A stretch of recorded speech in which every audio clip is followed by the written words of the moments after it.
50 papers. He is associate editor of the American Journal of Kidney Disease, team editor of the nephrology transplantation. He is co-investigator of DOPS. He is a member of the KDIGO board of directors. He received the International Distinguished Medal of the Nephrology of the National Kidney Foundation USA in 2008. Professor. Thank you very much for the slightly too long but still very kind introduction. It's a pleasure for me to be here. I've always been fascinated by the history of the long history of your country for 40 years, I think. So it's a pleasure for me to be here, and my first talk today I will discuss another important electrolyte, not sodium, but quite simply as well, potassium. Can we do a better job? I think we have some good evidence that we can do better, and I'll start with just a reminder on potassium distribution in the body.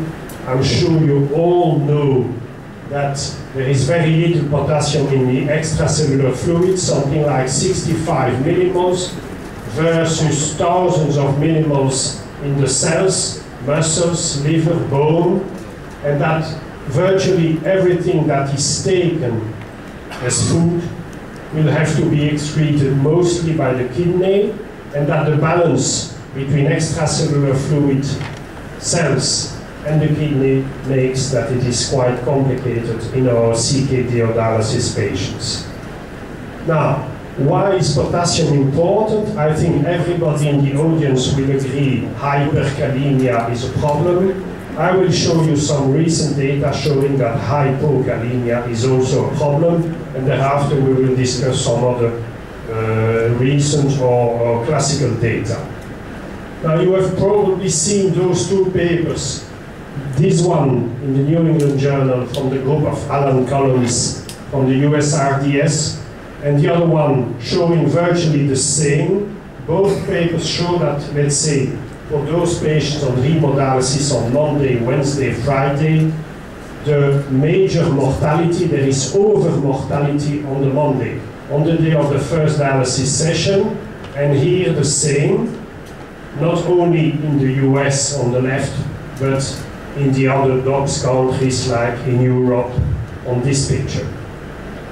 And you might think, okay, we know why the excess of mortality is mostly related to acute lung edema and hyperkalemia. I think it's not only that, and I convinced my good friends from the DOPS team in the US to study the potentially modifiable practices associated with sudden death among the patients in the DOPS study. And what we did was to use the participants in several DOPS phases, so the sample size is quite big, 37,000 patients, 900 facilities, the classical 12 top countries, and we studied the association between mortality and sudden death and 4 practices, and one of the 4, I will just concentrate on that one today, is a dialysate potassium below 3.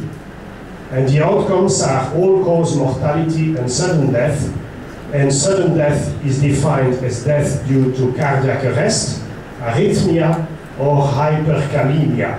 Now, if you exclude from the definition hyperkalemia, it does not change anything to the results. We can discuss that later if you want. And then we tested by Cox models the association between the practices, like having a low dialysate potassium, but low is below 3, not below 2 or below 1.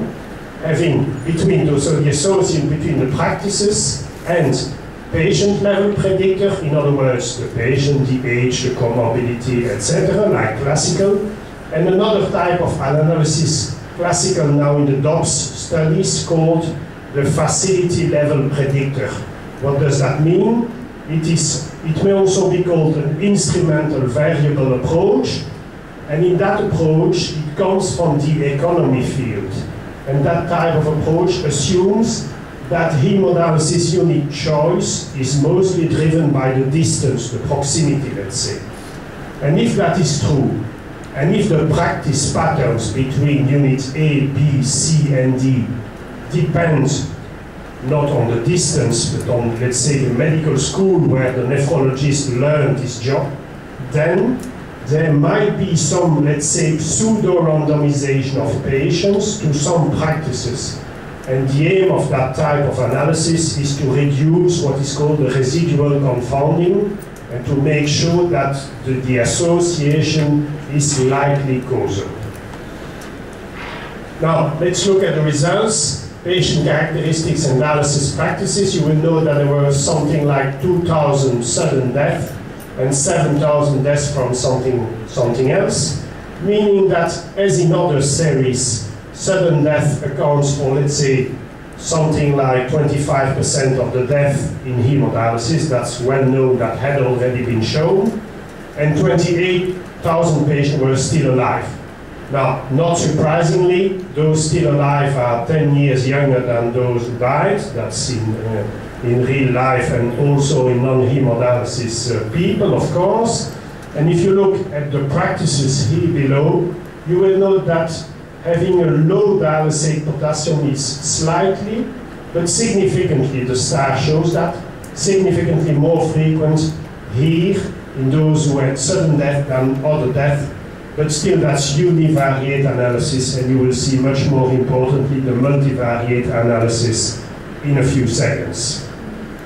Before going to the multivariate analysis, I will just show this because I think this is an important message. And the message is, here on the slide you have the percentage of patients in a dialysis unit in a facility who have a so-called low dialysate potassium, again below 3, by country and phase. Phase is the 90s or the early 2000s or the DOPS 1, 2, 3, etc.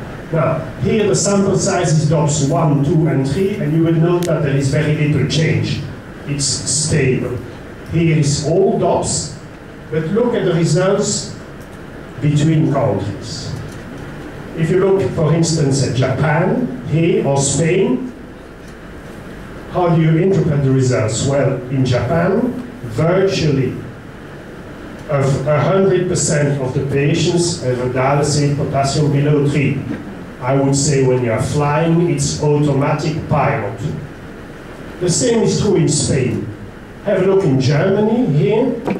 The median is here, but that means that at least in one unit, 0% of the patients have dialysate potassium below 3, but in another unit, 100% of the patients, meaning there is a huge, incredible variability for that practice. And that is for when you want to make multivariate analysis, that is very good news, because you increase the chance to find significant association between there is a huge variation in the practices. And that's what happens. Now look at the results. All-cause mortality in pink on the left here, and sudden death in light blue. Look at among all patients of the cohort, patient level, and here the facility level, the so-called instrumental variable. Now, you will know that for the sudden death, which is of major interest in this study, light blue, both at the patient level and facility level, among all patients, there is increased and statistically significant.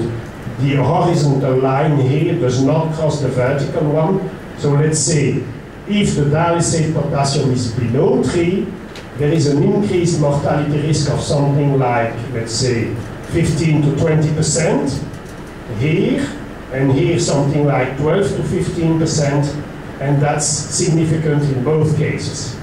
If you then subdivide the sample between those with a serum potassium at the beginning of the week exceeding 5, you will see it's no longer significant. But in contrast, if you have those with a serum potassium below 5, it's even more significant than here. And of course, that makes sense that those with a relatively low dialysate potassium may be more at risk of relative or true hypokalemia if they are dialyzed with a low dialysate potassium. If you then look in the paper published in CJSON some months ago, you will know that there is good reason to think that it's a causal relationship, even though it's an observational study, because, for instance, for other cardiovascular death or non-cardiovascular death, there is nothing, whereas for sudden death, it's definitely significant. I assure you I will not read the whole table, which is poorly readable. Sorry for that, but that's the message. So this is an observational study describing an independent association, but we cannot demonstrate there is a causal link. Still, the DOPS team is expert in statistical adjustment, including the instrumental variable or facility level approach. And that suggests that many sudden deaths could be prevented by limiting the use of low potassium dialysate. Now, the key point is here above. Low potassium in the dialysate is below 3, not below 2 or below 1, is below 3. So that's relevant. I did not mention that when showing the huge variability, but you will have noticed that in the DOPS, most patients have a dialysate potassium below 3.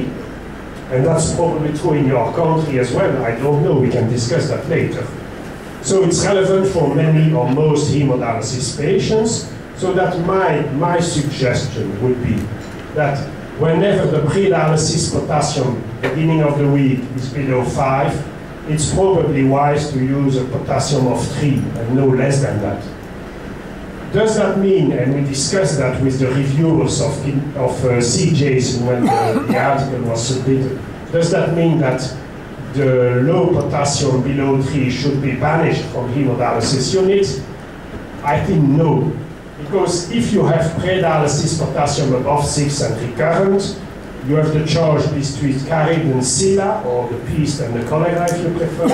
Either you reduce the dialysate potassium and you may have a risk of sudden death, or you don't, and then you have a risk of recurrent hyperkalemia and also sudden death. So that problem of recurrent hyperkalemia is not solved by my presentation, or at least you should consider then resins. I will turn back to that in some minutes.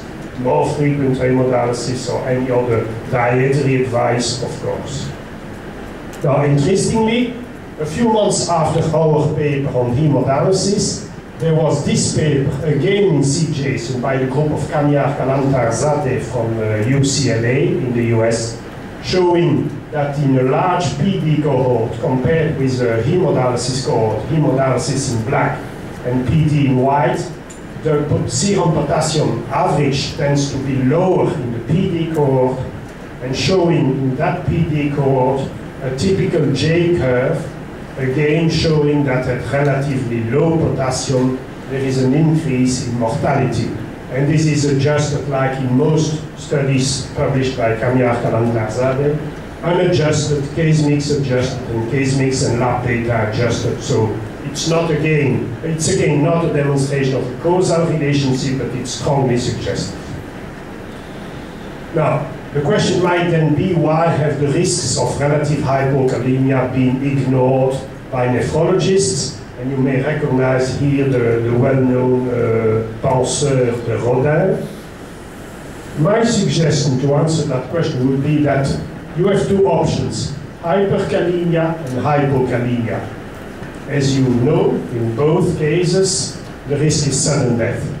But if it is about hyperkalemia, the other risk for you as a nephrologist and for me is to have a night call on Sunday evening saying you have to dialyze as an emergency that patient because he has a high potassium. And on the other hand, the hypokalemia group, well, you get a phone call in the day to say we have found this old lady or this guy dead in bed or at home, and then you are sorry for the guy or the patient, of course, but you did not have to dialyze him at night. And I think that's the main reason why it has been ignored for such a long time. So that the message would be that if you are in the jungle trying to survive, like dialysis patients do, of course, hyperkalemia and falling on that side is risky, but falling on the other side, I think, is as risky and should not be forgotten. Now, still, I do not want that you keep the message that hyperkalemia is not risky. It's risky as well, of course. What can we do? Now, of course, diet, I could speak about that, and dietitians could speak about that. I will not that do today. But I want just to emphasize a few aspects. The first one is that when you are fasting, and that's well known for 2 decades. I was called when I was a junior doctor 25 years ago in the dialysis unit because a patient who was fasting had to be operated at a potassium of 6.5. And I did not understand. And I understood when I was able to read a paper by Michel Jadoul from the US. Of course, physiology, we know that when you are fasting, insulin levels will decrease. And if your insulin levels decrease, it's no surprise that the potassium level will increase. But I did not realize that until reading the paper. So, if you are fasting, potassium will increase because insulin levels decrease. If you add insulin, you have the opposite. Second, what about the emergency treatment of hyperkalemia? Well, you all know that beta-2 mimetics work, epinephrine or other drugs, insulin, glucose, of course, dialysis. I just want to point out that you may give bicarbonate. I think most doctors still give bicarbonate. You may do that. You should not expect a lot. That paper, again, classical, 20 years ago, KI, you increase bicarbonate in hemodialysis patients. A typical study that nowadays I think no ethics committee would say it's okay to perform a study. You see the potassium between 5 and 8, and they just give bicarbonate instead of dialyzing.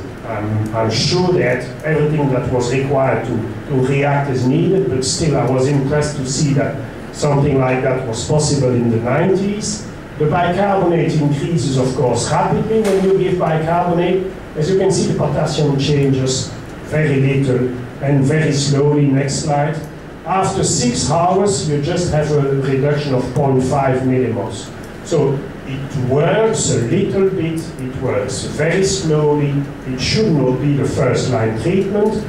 Michel Jadoul again proposes if the potassium is dangerous, let's say, calcium gluconate, like we all do, I think, in such things, IV insulin, beta-2 mimetics, and bicarbonate if you want, but not bicarbonate first. First the other things, and then, of course, you should prepare for diuretics if there is residual diuresis. That will take longer to work, and resins and hemodialysis, and that brings me to the prevention of recurrent hyperkalemia.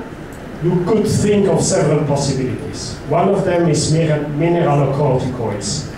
There is very little evidence of effectiveness, and on the other hand, it's not attractive.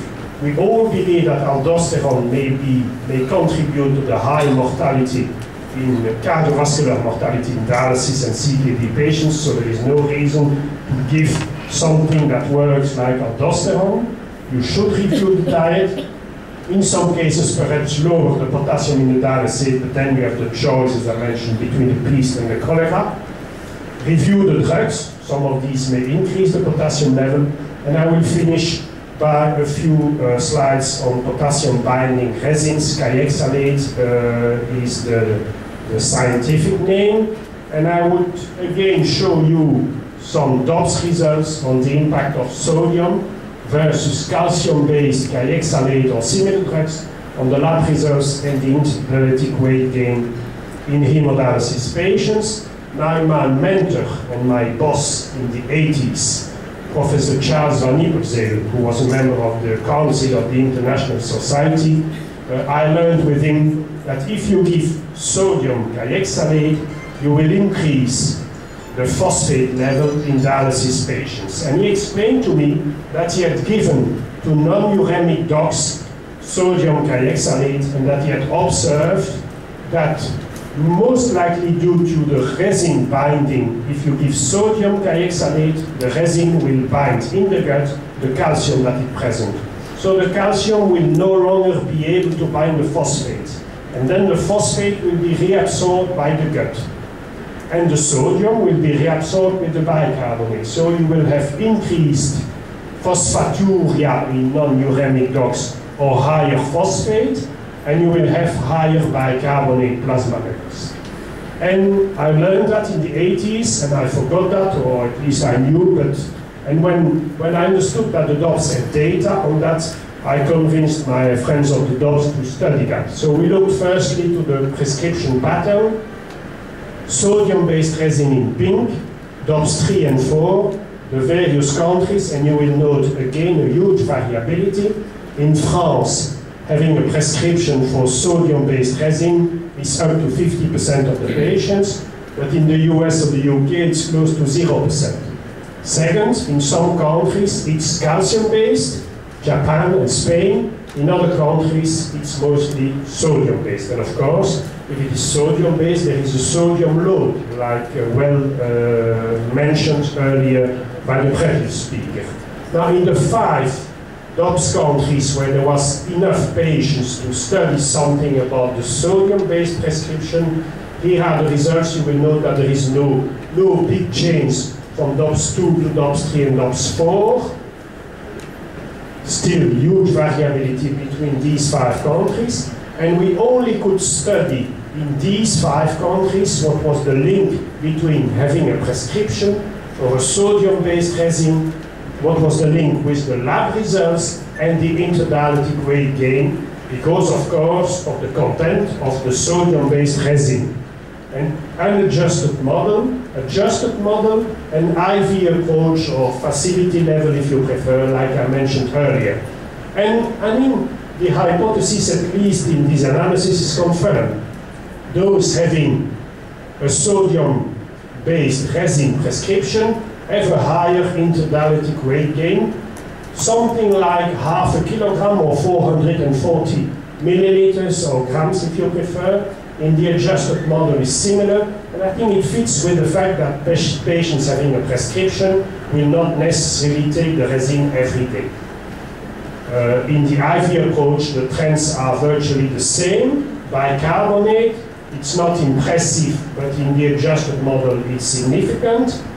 Phosphate, significant, higher. Serum sodium, sodium content, again, higher.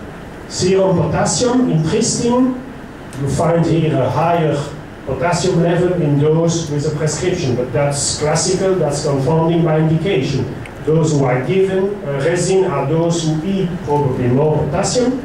And here, in the IV approach, you will note here it's positive, and here the association is negative, meaning that in the IV or facility level approach, patients having units having more patients taking resin than to have a lower average potassium. And that analysis is adjusted for the residual kidney function, which is, of course, an important determinant in that respect. Finally, in an additional analysis, we were able to recently show, and the paper is under writing at the moment, we were able to show not only that phosphate levels are higher, but also that the use of phosphate binders is higher if you take a sodium-based resin. Again, adjusted for the same parameters as I've shown. So, as I hypothesized, the sodium-based resin use in hemodialysis patients is associated with a higher serum bicarbonate, phosphorus, sodium concentration, greater interdialytic weight gain, and phosphate binder use, and that warrants, of course, additional study to see whether there may be a link with other outcomes. So to summarize, I've shown you that both hyperkalemia and relative hypokalemia are dangerous. The use of dialysate potassium is associated with an increased risk of sudden death, especially in those with pre-dialysis serum potassium below 5. Limiting low potassium dialysate may be a potential strategy to limit the risk of sudden death. And finally, the use versus the non-use of sodium-based potassium binding resin is associated with the various changes I've shown you. I thank you for your attention and I'll be happy to try to answer. Thank you, Professor Jadoul, for this informative talk and alarming for us. I think most of our dialysis are low potassium, so we should take care. It's open for discussion. Professor Magdi. Thank you very much for Very nice presentation. I have to wonder about this sudden death that happened in the DOPS study. What we understand, it should happen inside the dialysis unit. If you have a rapid change, rapid hypokalemia, and suddenly this should happen immediately or soon after the end of dialysis. Is that true? Very good question. Unfortunately, I think, well, there have been, that's a key question. There have been earlier studies on sudden death within the dialysis unit, especially by Dr. Blair from Wake Forest from the US. Several papers in KI. Now, we don't have the timing, but the sudden death observed in the DOPS are certainly not, the majority is certainly outside the dialysis unit. Now, I still believe, I'm not a cardiologist, but I still believe that regarding the risk of having arrhythmia, to some extent, the lower the dialysate potassium, of course you may have a sudden death within the dialysis unit, yes. But it's not because the potassium is back to 4.1 to 4.2. I think 4.1 to 3.7, the risk of having an arrhythmia is higher than if you have 4.8. So I have had many patients who did not have any arrhythmia, at least undetected within the dialysis unit, and I was called because they died 2, 3, 4, 6 hours after the session. So, but yeah. Thank you. I have another question. We used to tell our residents to check potassium before dialysis and calculate what the patient needs in dialysate. We have K1, K2, K3, according to his serum potassium. And I wonder now, isn't it wise to have a machine that have a scale for potassium like sodium? We have graduated compensation. Profiling. I think I would fully agree with what was mentioned earlier. I think more and more we have also we have no machines directly measuring potassium, but we order a potassium serum level, and in my unit I can assure you the average lifetime of the patient 75s, with most of them have heart disease. So we order a serum potassium at every dialysis session to 40 or 50%. So would it be directly measured, and it should be feasible, technically it should not be difficult, would be definitely a progress, I think. Thank you. Professor, for the patients with chronic hyperkalemia or long-standing hyperkalemia, would you encourage use loop diuretics? I think the impact is not major, but there is no risk if it is orally. I think if they have residual diuresis, you can try. We try in some of them, but usually, unfortunately, as you know, certainly, and I think in Egypt or in Belgium or wherever it must be the same, the residual diuresis after a year or two decreases sharply, so it can help initially, but eventually it will not help. But yes, we try from time to time. It will be at the expense of sodium, hyperkalemia, or whatever. Well, the long-term use of loop diuretics. Yeah, but if your loop diuretics work, you win on both sides, potassium and sodium, and you excrete a little bit sodium and potassium. And I fully agree with the previous speaker that at least I try to convince my dialysis patients that they should restrict their salt intake, and I fully agree with Charlie Thompson, who was mentioned, who was a very good friend, and who eventually said what I taught for 20 years. I have, in my unit, the dialysis nurses said to the patients, oh, in French, vous buvez trop, so you are drinking too much, which is wrong. I mean, you are eating too much salt. What was not my talk. Did you check with Holter monitor both dialysis arrhythmia and hyper and hypokalemic patients? Well, we did not, but an Italian group has done that. And has published, I think in NDT 3 or 4 years ago, a comparison between two different dialysate potassium and showing some differences in benign, so-called benign, mild arrhythmias. But from time to time, and that may be by chance or poor chance, but from time to time the arrhythmia and you get fatal ventricular fibrillation. I have a question also for Professor Jadoul. Do you have any data about the model, the type of dialysis? Does it affect the potassium level? I mean, you mean relative dialysis, like intermittent dialysis versus continuous? Yeah. Well, in the DOPS, it's only the analysis here I've shown and published in CJS was only based on those on hemodialysis, classical, 3 times a week. Of course, you would imagine that if you dialyze, let's say, daily 2 hours, there will be less changes in potassium. That's, if it is feasible, that's fine, but there are cost issues, logistical issues, etc. But that's a good point, right? Professor Maya Casablanca.